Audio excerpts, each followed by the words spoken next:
બોલો સદગુરુદેવની જય। કે બાળ ના રોવે પીડા છે બસ આશા का आधार, કે બાળ ના રોવે પીડા છે બસ આશા का आधार। બ્રિજેશ કહે જો ગુરુ તજે દુર્બળ હો સંસાર। કે આપણે જે નાનું બાળક હોય એ નાનું બાળકને તમે આપણે ક્યારેક જોઈએ ને તો કેવું હોય કે ધારો કે હેલું જતું હોય કે કંઈક રમતું ભટકતું હોય અને એમાં કંઈક પડી જાય, કંઈક વાગી ભાગી જાય, એટલે વાગી ભાગી જાય ને એટલે પહેલાં તો ઊભું થઈને આજુબાજુ જોવે છે, આજુબાજુ મમ્મી કે ભાઈ કે કોઈ એવી વ્યક્તિ છે કે જેની ઓળખે છે, એવો કોઈ વ્યક્તિ આજુબાજુમાં હોય તો સામે જઈને ઓલે એમ કે લે બટા વાગ્યું, એટલે આ રોવાનું ચાલુ કરે। રોઈને વાલા લોકો તેડે એને ખોળામાં બેહારે, ક્યાં વાગ્યું, શું વાગ્યું, ફૂંક મારી ગયા, જે કંઈ મલમ તેલ થતું એ લગાડી દે, એટલે વ્યક્તિ શાંત થઈ જાય। પણ આની આ ઘટના જો બીજી રીતે ઘટે, બાળક રમતું હોય ને એને કંઈક વાગી જાય અને આજુબાજુ ફરીને જોવે તો એને કોઈ એને ઓળખીતો વ્યક્તિ ન દેખાય, એને કોઈ વ્યક્તિ ન દેખાય કે જેને એ વ્યક્તિ એની સાળ સંભાળ લેવાનું છે, તો એ શું કરશે? આજુબાજુ જોહે, કપડાં ખખેરે ને હાલતું થઈ જાય। કે નહીં ના માનું 2 વર્ષનું કે 3 વર્ષનું નાનકડું અમથું બાળક હોય ને તો તેને એ ખબર પડે છે કે આપણે આહુડાનું એક ટીપું હોય ને એની કિંમત કેટલી છે। કે જ્યારે એને કોઈ વાગે ભાગે છે ત્યારે હિસાબ માંડે છે એના મગજની અંદર કે અત્યારે આપણા રોવાથી આપણને કંઈ ફાયદો થાય એમ છે કે નહીં। જો નથી થાય એમ તો મહેનત કરવાનો ખોટું વ્યસ્ત છે। જો એને એમ લાગે છે કે અત્યારે થોડું એ કરશું તો તેને કોઈ વ્યક્તિ છે જે આપણને ખોળામાં બેસશે, આપણો હાલચાલ પૂછશે અને આપણને હરખા રસ્તે ચડાવશે, તો એ વ્યક્તિ એનું કર્મ કરે છે। આ એક બાળક છે। આવું જ વ્યક્તિ છે એ મોટા વ્યક્તિની અંદર હોતું થઈ છે કે જ્યારે વ્યક્તિ જીવનની અંદર આગળ વધે, બહારની સમજણને એવું આવે ત્યારે કેવું થાય છે કે જો આમાં 2 રીતના સાર આવે। પહેલો સાર તો એ રીતનો કે કોઈ વ્યક્તિ હોય બાળકનો ઉછેર કરતું હોય તો અમુક વ્યક્તિની વિચારધારા આખી એવી હોય કે નાનું બાળક હોય એમનો મેલું જતું કંઈક થોડું ઘણું વાગે ભૂગે ને તેમાં ખોટું ધ્યાન નહીં દેવાનું, એને ખબર નહીં પડવા દેવાનું એવું કંઈ થયું છે, એને મજબૂત બનાવવાનું, એટલે એક રીતની વિચારધારા વ્યક્તિ હોય કે જેમાં હોતે કંઈ ખોટું નથી। એમાં કોઈ વ્યક્તિ એક્સ્ટ્રા આગળ વયા જાય કે એની રીતે એમને છૂટા થવા દેવાના, પછી શેરીમાં હોય, સોસાયટીમાં હોય, ગેટે હોય કે ગમે જાય, ત્યાંથી આપણું રોતું આવે તે કહેવાનું બટા હું થયું ને થોડું ઘણું જે કે તેલ મલમ હોય લગાડી દેવાનું અને છૂટા રમવા દેવાના, એનાથી વ્યક્તિ તૈયાર થાય। એટલે એવી વિચારધારા માણસો હોય। બીજા એવા વિચારધારાવાળા હોય કે જોવાનું અને છૂટું રાખવાનું પણ નજરની સામે રાખવાનું, નજરની સામે રાખીને જો આપણને એવું લાગે કે વાગે ભાગે જેવું છે ને એનાથી હકીકત કંઈ નથી, ખાલી એક્ટિંગ કરે છે, તો અમે આપણે એક્ટિંગ કરી નાખવાની કે ભાઈ એવું કંઈ ન હોય, અંદર રમવા મળે એટલે વ્યક્તિ મજબૂત થાય। પણ હકીકત કાંઈ છે તો એટલી નિકટ હોવા જોઈએ કે એ ખાલી રોવાનું ચાલુ કરે ને પહેલાં આપણે અહીંયા પૂગી જવા જોઈએ। એક એવી વિચારધારાવાળા વ્યક્તિ હોય। આમાંથી કોઈ પૂછે ભાઈ કયું સાચું ને કયું ખોટું, તો જેને જેમ બરોબર લાગે એમ, કારણ કે આમાં કંઈ નીતિ નિયમો હોતા નથી કઈ રીતે છોકરા ઉછેરને મોટા કરવા, જેને જેમ બરોબર લાગે એમ કર્મ કરી શકતા હોય। પણ જ્યારે આને આ વાત આધ્યાત્મિક યોગની અંદર આપણા વર્ણનમાં ટ્રાન્સફર કરીએ ત્યારે કઈ રીતનું થાય છે કે બહારના કોઈ વ્યક્તિ છે કે જે યુવાન અવસ્થા છે એને બધી ખબર પડે છે હાલચાલ, એના જીવનની અંદર કોઈ દુઃખ આવ્યું, દુઃખ આવે ને એટલે સૌથી પહેલાં તો કેવું થાય છે, દુઃખનો એને સામનો તો કરવો જ પડે છે, એની અંદર કોઈ શંકાને સમાધાન નથી, કદાચ ગમે વ્યક્તિ કેમ ન હોય, એટલે આ સુધી ગુરુ બાળક હોતે ને કેમ ન હોય, એની પાસે નામ હોય તો હોતે ને કેમ ન હોય, દુઃખ જીવનમાં લખાણ હોય એટલે દુઃખ તો ભોગવવું જ પડે। સવાલ આવીને ક્યાં ઊભો રહીએ કે જો એના જીવનની અંદર કોઈ સદગુરુ હોય, કે આપણે જે સાખીની અંદર પહેલી વાત હતી કે બાળના રોવે પીડા છે, બાળકો એની પીડાથી રોતું જ નથી કે બસ આશા કા આધાર, એને કોઈ એક એવી આશા દેખાય કે સામેવાળા વ્યક્તિ આપણી પાસે હશે ને તેનાથી રુદન ઉપર જાય છે। હવે આ બાળક છે ને એને જો એ રીતે આપણે એવું સમજવામાં આવે કે જો એ હકીકત છૂટું રહેવાથી એનું ભરણ પોષણ વ્યવસ્થિત થાય કેમ હોય, તો બહાર જેટલા એવા વ્યક્તિ છે કે જેના માતા પિતા છે જ નહીં તો એ કેવાક તૈયાર થાય છે, ના કેવાક તૈયાર થાય છે, એટલે ત્યાંથી આપણને એવો ફરક દેખાય કે ભાઈ માતા પિતા હોવા જોઈએ, એ વાતમાં બધા વ્યક્તિ સહમત થાય કે ભાઈ જે બાળકને માતા પિતા બેમાંથી કોઈ ન હોય એની કરતાં જેની પાસે માતા પિતા હોય એનો ઉછેર ઘણો સારો થાય, મોટા થઈને વ્યક્તિ તૈયાર થાય। તો આ જે ફરક છે ને ફરક ત્યાં જ આવીને ઊભો રહી જાય કે એવું જ સેમ ટુ સેમ આપણે ગુરુ બાળકનું છે કે બહાર કોઈ વ્યક્તિ અજ્ઞાની છે કે જેનો માથે એમ જોવા જાય ને તો કોઈ આધાર નથી, આપણા ઇતિહાસની અંદર એવું કહેવાય છે કે જે માતા પિતા વગરના, એટલે કે જેને ગુરુ તરીકેની કોઈ વસ્તુ નથી એની પાસે, એ વ્યક્તિના જીવનમાં જ્યારે દુઃખ કે કોઈ પીડા આવે ત્યારે કેવું થાય છે, આજુબાજુ જોવે છે, એને કેવી આશા લાગે કે ભાઈ આ ભાઈ છે, આ માતા છે, આ પિતા છે, આ દોસ્તાર છે કે આ શિક્ષક છે, આ વ્યક્તિ આપણને સપોર્ટ કરશે। પણ હકીકત જ્યારે સપોર્ટ લેવાનો ટાઈમ આવે ત્યારે ક્યારેક મદદ મળે, ક્યારેક ન મળે, ક્યારેક એવું થાય કે જે મદદ કરવાવાળો વ્યક્તિ હોય એ વ્યક્તિ આટીએ ચડી જાય, એટલે સરવાળે એવું થઈ જાય છે એના જીવનની અંદર કે હાવ ગેરંટી વગરનું જીવન, કે દુઃખ આવે ત્યારે નક્કી નહીં વ્યક્તિનું અસ્તિત્વ હોતે ને ટકે કે ન ટકે, ન્યા ગુરુ બાળક આડા આવી જાય। ફળ તો બેયને ભોગવવાનું હતું, પણ જો કોઈ વ્યક્તિ ગુરુ બાળક હોય, નામની અંદર સ્થિર થયેલા, ગુરુ ઉપર વિશ્વાસ હોય, તો એવું થઈ કે એના જીવનમાં ગમે એટલું આગળના કોઈ કર્મના આધારે દુઃખ ગમે એટલું આવી જાય, પણ મન દુઃખી થવું કે ન થવું એના હાથની વાત આવી જાય।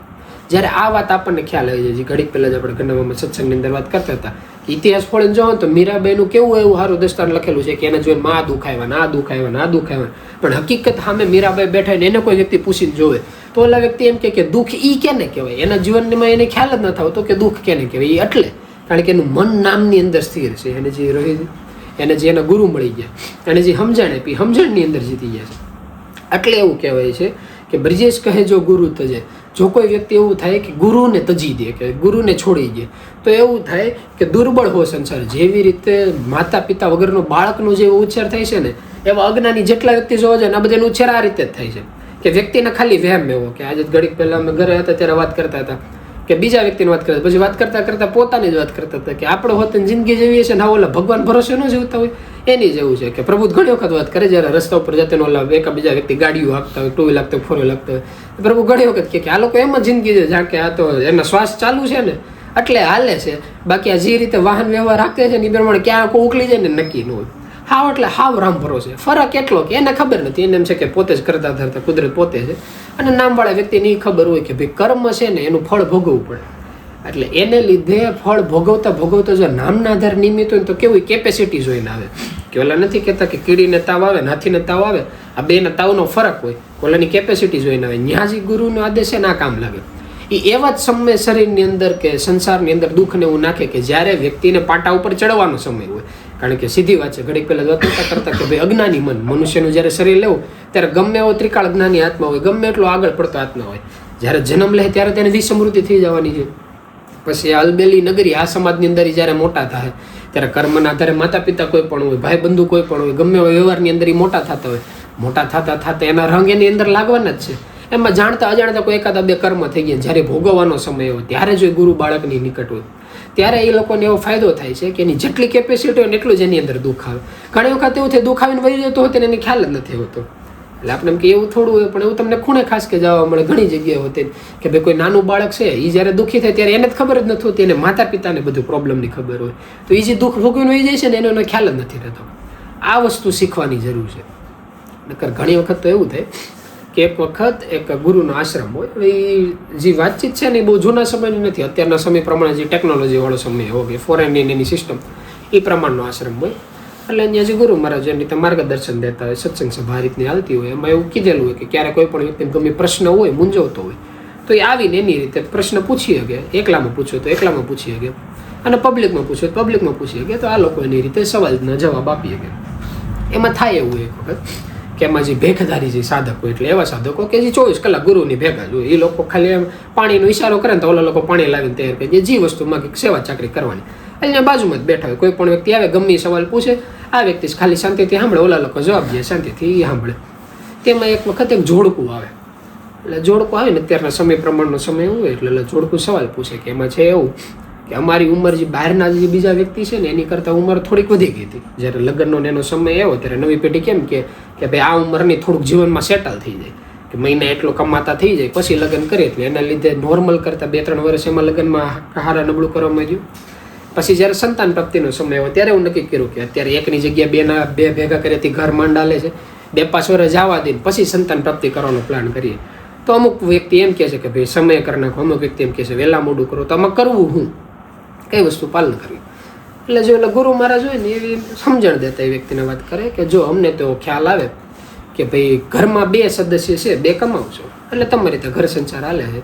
પણ કુદરત એવી સમજણ દે છે કે પહેલાના સમયમાં એવું હતું કે જેમ કે આપણે હાલના સમયમાં આ સમાજમાં હોતે કે એક વ્યક્તિ કમાતા હોય, બાકીના બધા વ્યક્તિ ઘર ખાતા હોય તો હોતે ઘર હાલતું હોય. અમુક જગ્યાએ હોય 2 કમાતા હોય તો એક ઘર હાલતું, અમુકમાં 5 કમાતા, અમુકમાં એવું બધે કમાતા હોય તો હોતે ઘર હાલતું જ હોય. એટલે કે સમજણ દેતા તો એને કહેવાય કે એક વ્યક્તિ છે એ કમાવા જાઓ, બીજા વ્યક્તિ ઘર સંસાર સંભાળો. જો એ વ્યક્તિ દિલથી ઘર સંસાર સંભાળે છે તો એના કિસ્મતમાં જે કમાણી છે ને એ ઓલાને મળવાની જ છે. પણ આ વાત એવી છે, આ વાત હું વાત કરું છું, વિશ્વાસ કરવો ન કરવો, કે જે નારી છે એને જોબ છોડી દેવી, કે ઘરના માતા પિતા છે એને એમ કહેવાય ભાઈ ઘરે પ્રભુ ભજન કરો. આ વાત પાલન કરવું ન કરવું તમારી જ છે. બીજી વાત સંતાનની તો સમયના આધારે એવું લાગતો હોય તો એમાં આગળ વધવાનું ચાલુ કરી દેવે એટલે નવી પેઢી આવતી થાય ને એનો સમય ચાલુ થતો થાય. એટલે ઓલા લોકો કે વાત બરોબર છે કે ભાઈ એકના કિસ્મત ન હોય એ બીજા વ્યક્તિ કમાઈને એના ઘરમાં મળી જાય એમ છે. એટલે વાત બરોબર છે. એટલે એ લોકો અહીંયાથી હાલતા થાય. પછી બીજું જોડકું આવે. એ લોકોને ઘણા નાની ઉંમરે લગ્ન એવું થઈ ગયું, એ અલગ પેઢીને અલગ વાતાવરણમાંથી આવેલા હોય. એટલે એ લોકો વાત કરે કે અમારા એટલી ઉંમર હતી તો અમારા લગ્ન થઈ ગયા, હવે સંતાન પ્રાપ્તિની વાતચીત ચાલે છે તો એ કરી નાખો કે શું કરું. એટલે ઓલા લોકો એમ કે નહીં એવું નથી, 2-3 વર્ષ ખમો, થોડું ઘર સેટલ કરો, આ તે કરો, તમારી રીતે જીવનમાં વ્યવસ્થિત રીતે જિંદગી જવો, આને એનું જીવનમાં વ્યવસ્થિત રીતે કરો, થોડું ઘર સંભાળ, આ તે બધું રેડી થાય પછી એમાં તમે આગળ વધો ને એટલે બરોબર કહેવાય. એટલે ઓલા લોકો કે બરોબર છે, તમે જે સમજણ દીધી બરોબર, ત્યાંથી વયા જાય. એમાં અહીંયા એક સાધક બેઠો હોય. આ સાધક પૂછે એ કે તમે પહેલા વ્યક્તિને વાત કરીને બીજા વ્યક્તિને વાત કર્યા, બે વાત એકબીજાથી હાવ વિરોધમાં છે. પહેલા વ્યક્તિને તમે એવી સલાહ દીધી કે ઘરમાં એક વ્યક્તિ કમાતા હોય, બીજા વ્યક્તિ જો એને ફરજથી ઘર બહાર રખાવે તો એના કિસ્મતનું વલણ મળે એમ છે, તો એક વ્યક્તિ કમાવાથી આખું ઘર હાલે એમ છે. એ વાત એ સાચી છે, લોજિકલી જોતા સાચી સાંભળવામાં લાગે. બીજા વ્યક્તિને એમ કીધું કે જે એક જ વ્યક્તિ મહેનત કરે છે, તમે એમ કીધું કે માતા પિતા છે તેને કેમ મહેનત કરે, ઘરના વાઇફ છે કે એને એમ કેમ મહેનત કરે, ઘરને આગળ લઈ જાઓ તો હાજર તેજસ્વી આત્મા આવશે, તમે એનું ધ્યાન રાખી શકશો. તો એની જગ્યાએ લોજિકલી વાત સાચી લાગે. તો બેમાંથી સાચી વાત છે કઈ? બે વાત વિરોધાભાસ છે તો બે વાત સાચી કઈ? એટલે જે ગુરુ મહારાજ હોય ને એને સલાહ દીધી એ કે જો જીવનમાં પહેલો નિયમ તો આપણે સાંભળ્યો છે ને કે જન્મ મરણ લગ્ન વિધિના હાથમાં હોય. એટલે એક વાત ફાઇનલ છે કે પહેલું જે જોડકું હતું એમ કીધું હતું કે અમે અમારી રીતે જોયું જાણ્યું પછી લગ્નનો સમય કર્યું. બીજા વ્યક્તિ એમ કહેતા વહેલા થઈ ગયા. જન્મ મરણ ને લગ્ન ત્રણેય વિધિના હાથમાં હોય એટલે બેના કિસ્મતમાં જ્યારે લખાણ હોય ને એના લગ્ન ત્યારે જ થવાના. તો આ લોકો ગમે એટલા ઊંચા નીચા થઈ જાય, એમાં કોઈ ફરક નથી પડવાનો. બીજી વાત રહી જન્મની, તો એની પાછળ જે નવી પેઢી આવવાની છે એ ફિક્સ લખેલું જ છે કે આ જ સમય આ તારીખે આ જ હાથમાં આવવાનો છે, એમાં કંઈ લાંબો ફેરફાર થવાનો નથી. તો એનો મતલબ એ છે કે ઓલા ગમે એટલો સમય રાહ જોવે કે આ ગમે એટલું વહેલું કરે, જ્યારે જેનો સમય આવવાનો છે એના વસ્તુ ત્યારે જ થવાની છે. એટલે એનાથી કોઈ ફરક નહીં પડે. કોઈ પણ વ્યક્તિ ગમે નિર્ણય લે કે ગમે કર્મ કરે, એ લગ્ન થવાના હતા ત્યારે જ થાય, જન્મ થવાના હતો ત્યારે જ થાય, એમાં કોઈ ફરક નથી પડવાનો. તો ઓલો સાધક કે તો તમે બેને નોખી સલાહ શું કામ આપી? એ કે નોખી સલાહ એટલે આપે છીએ કારણ કે જે બે જોડકું આવ્યું હતું ને, બે કોઈ પણ નિર્ણય લીધો ને, નિર્ણયમાં પોતાનું મન સહમત નહોતું. હકીકત આનો જવાબ એ રીતનો આવે કે તમે કર્મ કોઈ પણ કરો એનાથી કોઈ ફરક જ નથી પડતો. જે વાત ગીતાના સારની અંદર કૃષ્ણ ભગવાન અર્જુનને કહે કે કર્મથી બાબતે કોઈ ફરક જ નથી પડતો. તમે જે સમયે જે કોઈ કર્મ કરતો ને બરોબર જ છે. પોઈન્ટ અહીંયા આવીને ઊભો રહીએ છીએ કે ફળ છે ને એ તમારા હાથમાં નથી. ફળ હકીકત કોઈ મૃત્યુ લોકના એકે જીવાત્માના હાથમાં નથી કે જ્યારે આપણે આ કર્મ કરીએ તો આ કર્મનું આ જ ફળ પાકે એ વ્યક્તિ નક્કી જ નથી કરી શકતા. એ છે પરમાત્મા નક્કી કરે. એ નીતિ નિયમો પરમાત્મા બનેલા છે. જેવી રીતે કોઈ સાદું ઉદાહરણ લઈ, એક વ્યક્તિ છે 10,000 કે 50,000ની ચોરી કરે છે અને જ્યારે એને જજ કેદી તરીકે એને રાખવામાં આવે ત્યારે જજ એને એમ કે ભાઈ 2 વર્ષની સજા. ત્યારે ઓલો વ્યક્તિ એમ કે નહીં ભાઈ મેં 50,000ની ચોરી કરી તાલ્યો 50,000 પાછા, મને આ સજા બજા કાંઈ નહીં, હું છૂટો, મને બરોબર લાગે એમ જિંદગી. તો જજ શું કે ભાઈ ચોરી કરવા તારા હાથમાં હતું, નીતિ નિયમો પ્રમાણે સજા હું દેવી મારા હાથમાં છે, હું નક્કી કરી કે તને ફાંસીની સજા દેવી કે ન દેવી. એટલે આ સુધી હા એક વાત હું માનું છું કે બંધારણ બનેલું છે, કંઈક નીતિ નિયમો પહેલેથી ઉપરના પૂર્વજોએ બનાવેલા છે, એટલે એના આધારે થોડું ઘણું આમ તેમ થઈ શકે. પણ હકીકત તારા હાથમાં નથી કે કયા કર્મનું કયું ફળ હોય. એવી જ રીતે મૃત્યુલોકના એક એક વ્યક્તિના હાથમાં ખાલી એ જ છે કે કયા સમયે કયું કર્મ કરીએ કે એમાં 100% સ્વતંત્ર થાય છે. પણ જ્યારે ફળની વાત આવે ત્યારે ફળ પરમાત્મા નક્કી કરે અને પરમાત્માએ અમુક ટકા નીતિ નિયમો નક્કી કરેલા હોય. એટલે થાય છે કેવું કે જ્યારે પેલું જોડકું એવું હતું ને એવું હતું, કર્મ કરતું જ મહેનત કરતું હતું, પણ હેર એની વાહે બહુ મોટી આશા રાખીને બેઠું હતું કે અમે 10,000 કમાતે 50,000 કમાતે 1 લાખ કમાવશું કે કરોડ કમાવશું. 2 વ્યક્તિ મહેનત કરે, 5 વ્યક્તિ મહેનત કરે, 10 વ્યક્તિ મહેનત કરે, એનાથી અમે આ યાસી કરીશું આ યાસી કરશું. એ લોકો કમાય છે, એ લોકો યાસી કરે છે, પણ હેરવેર જે સમયનું ચક્ર છે એમાં ખેરફેર કરે છે, એમાં પોતા તરફથી એમ નક્કી કરે છે, સમાજને એમ કહે છે કે ભાઈ અમારે સેટલ થવું છે, પણ હકીકત પોતાના મનની જે સ્વતંત્રતા છે ને મૂકવા માંગતા નથી, એને જેની અયાસીનો સમય છે ને મૂકવા નથી માંગતા. એટલે આપણે એને સલાહ દીધી કે તમે તમારું કર્મ કરો, તમે મોજશોખ માટે કમાવો છો, મોજશોખ કરો પણ એક લિમિટના આધારે. કે જે વસ્તુ અમે ઘણી વખત વાત કરતા હોય કે સવારથી સાંજ સુધી એવું થઈ કે ભાઈ આપણને કોઈ વસ્તુ હારી ખાવાની ઈચ્છા હતી, કોઈ વસ્તુ પહેરવાની ઈચ્છા હતી, કોઈ વસ્તુ લેવાની ઈચ્છા હતી, 10 રૂપિયાથી 100 રૂપિયાથી 1000 રૂપિયાથી લાખ રૂપિયા સુધીની વસ્તુ આવતી હોય સમાજના આધારે, કોઈ પણ ધનનો એક આંકડો લઈ લો. મોજશોખ કરવા માટે મહેનત કરીએ, કરો તમ તારે મહેનત, એમાં કંઈ ખોટું નથી. મોજશોખ કરો એમાં કંઈ ખોટું નથી. પણ એક વાત મનની અંદર યાદ રાખવાનું કે 24 કલાકની અંદર આપણે જે મોજશોખ કરી સામે એટલું આપણે કર્મ કર્યું કે નહીં. જો આપણે એ કર્મનો યોગ નહીં શીખી શકીએ, જો દુનિયામાંથી જે વસ્તુ લીધી છે એ સામે દેતા નહીં શીખી શકીએ, તો આત્મબળનો અનુભવ તો કે દૂરની વાત છે કે જ્યાં લગન હજી આપણે હિસાબમાં ચોખ્ખા નથી થયા પછી ત્યાં જઈને ક્યાં કહી શકશું કે ભાઈ તન મન ધન તમને અર્પણ કરી દીધા. એની બદલામાં જે મનને સ્થિર થવાની કળા છે આ આપો. જે નાની એમથી જે સોદા થતા હોય કે જે નાની એમ તો વ્યવહાર થતો એની અંદર જો આપણે નથી ટકી શકતા પ્રકૃતિના નીતિ નિયમોની અંદર, તો પરમાત્માના નીતિ નિયમોની અંદર તો કેદી આપણે ટકી શકવાના છે.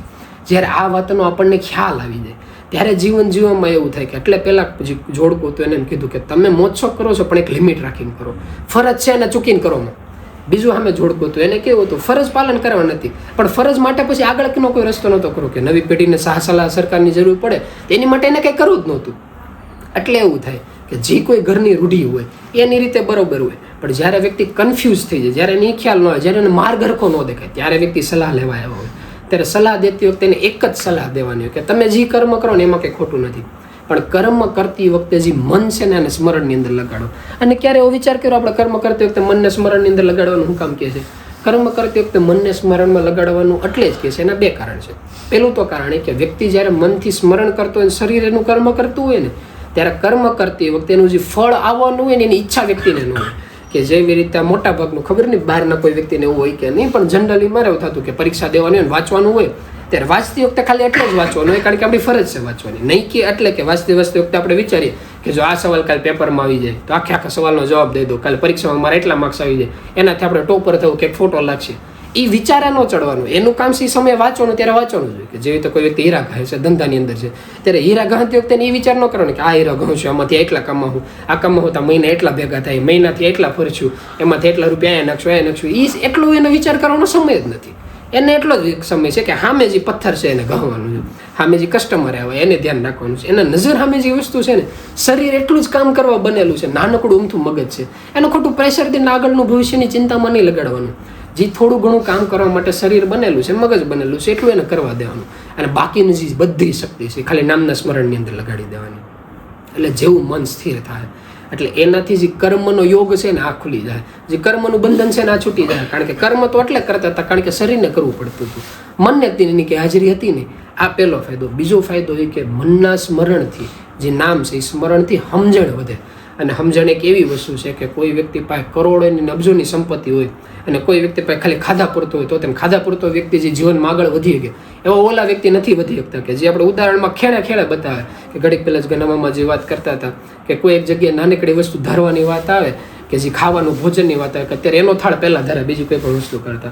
કે આપણે મહાભારતની અંદર જોઈ તો વિદુરની ભાજી હતી એની કિંમત જે દુર્યોધન એ લોકો હતા એના 56 ભોગથી વધારે હતી. એ શું કામ? કારણ કે એનો મનનો શુદ્ધ ભાવ. તો મનનો શુદ્ધ ભાવ ક્યાંથી થયો?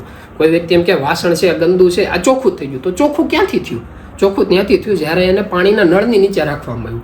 એ જ વસ્તુ છે જે મન છે. આ મનને ખાલી નામના નળની નીચે રાખવાનું છે, સતત સ્મરણની અંદર રાખવાનું. એટલે મન ધીમે ધીમે એવું શુદ્ધ થઈ જાય. શુદ્ધ થઈને કઈ જગ્યાએ પૂગશે? શુદ્ધ થઈને એવી જગ્યાએ પૂગશે જ્યાંથી એની શરૂઆત થઈ હતી.